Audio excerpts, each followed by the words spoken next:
महाराज विक्रमादित्य पुनः उसी शीशम वृक्ष के नीचे पहुंचे।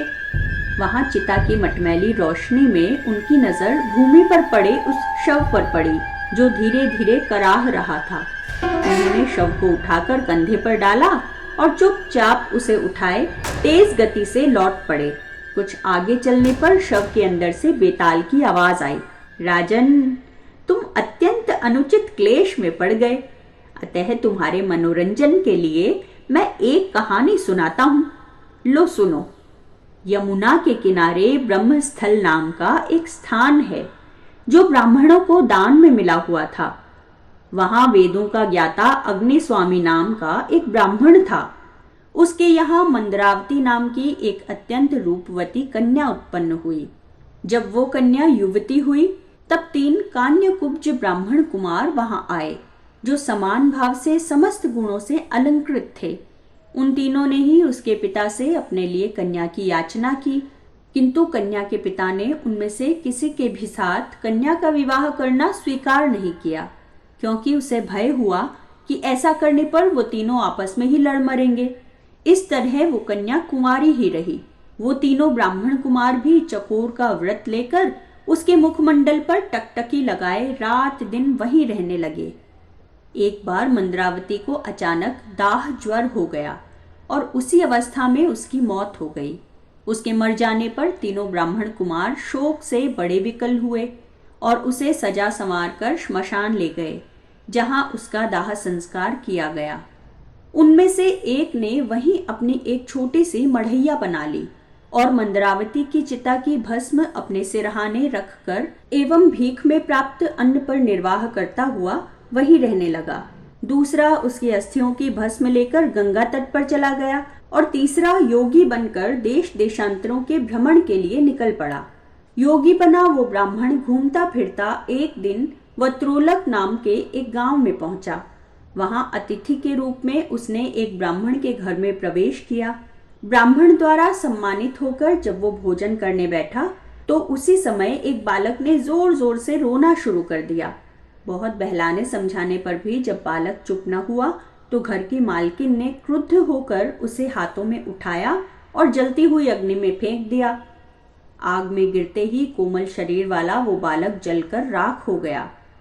ये देखकर उस योगी को रोमांच हो आया। उसने परोसे हुए भोजन को आगे सरका दिया और उठकर खड़ा होते हुए क्रोधित भाव में बोला, धिक्कार है तुम लोगों पर, तुम ब्राह्मण नहीं कोई ब्रह्म राक्षस हो। अब मैं तुम्हारे घर का भोजन तो क्या एक अन्न का दाना भी ग्रहण नहीं करूंगा। योगी के ऐसा कहने पर गृह स्वामी बोला, हे योगीराज, आप कुपित ना हो, मैं बच्चे को फिर से जीवित कर लूंगा। मैं एक ऐसा मंत्र जानता हूँ जिसके पढ़ने से मृत व्यक्ति जीवित हो जाता है। ये कहकर वो गृहस्थ एक पुस्तक ले आया जिसमें मंत्र लिखा था। उसने मंत्र पढ़कर उससे अभिमंत्रित धूल आग में डाल दी। आग में धूल के पड़ते ही वो बालक जीवित होकर ज्यों का त्यों आग से निकल आया। जब उस ब्राह्मण योगी का चित्त शांत हो गया तो उसने भोजन ग्रहण किया। गृहस्थ ने उस पुस्तिका को बांधकर खूंटी पर टांग दिया और भोजन करके योगी के साथ वहीं सो गया। गृहपति के सो जाने के पश्चात वो योगी चुपचाप उठा और अपनी प्रिया को जीवित करने की इच्छा से उसने डरते डरते वो पुस्तक खूंटी से उतारी और चुपचाप बाहर निकल आया। रात दिन चलता हुआ वो योगी उस जगह पहुंचा जहां उसकी प्रिया का दाह हुआ था। वहां पहुंचते ही उसने उस दूसरे ब्राह्मण को देखा जो मंद्रावती की अस्थियां लेकर गंगा में डालने गया था।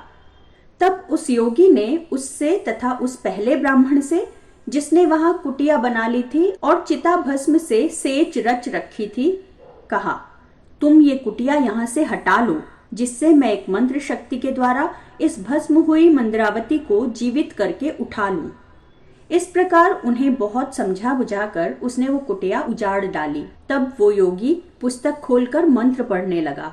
उसने धूल को अभिमंत्रित करके चिता भस्म में डाल दिया और मंद्रावती उसमें से जीती जागती बाहर निकल आई। अग्नि में प्रवेश करके निकलते हुए उसके शरीर की कांति पहले से भी अधिक उजली हो गई थी। उसका शरीर अब ऐसा लगने लगा था जैसे वो सोने का बना हुआ हो। इस प्रकार उसको जीवित देखकर वो तीनों ही काम पीड़ित हो गए और उसको पाने के लिए आपस में लड़ने झगड़ने लगे।